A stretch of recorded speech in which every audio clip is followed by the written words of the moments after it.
Hi guys, ako pala si Timothy. Tawag nila sa akin Timmy. Tara, samahan niyo ako. Happy birthday nga pala sa pinsan kong si Asayon. At 7th birthday niya. Pupunta nga pala kami ulit sa M-Place QC.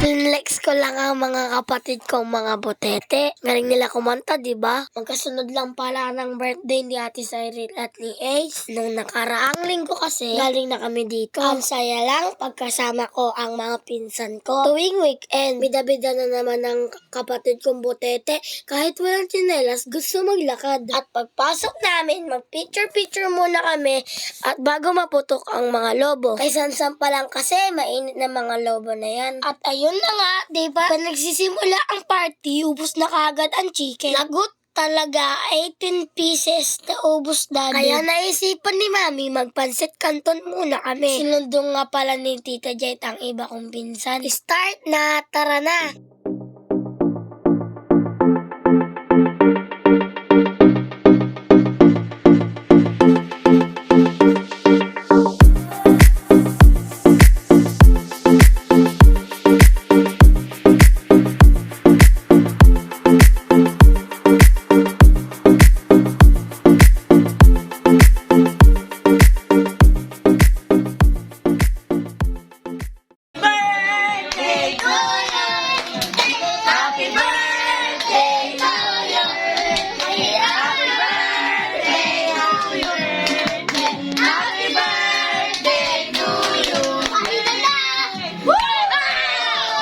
At eto pa ang nakakatawa, isusurprise siya ng kumpeti. Pero epic, kami ang na-surprise. Ay nako, mali yata ng putok. Kumain kami lahat ng may kumpeti. Okay lang, masaya naman yung may birthday. Tinanggal na lang namin pagkakain. Kaya alam nyo na po, kapag magsusurprise kayo ng may kumpeti, ilayo nyo po sa pagkain. Tapos ng kainan at kwentuhan, baksak si Samsa. Sleep well, bunso. Yun lang, salamat. Bye.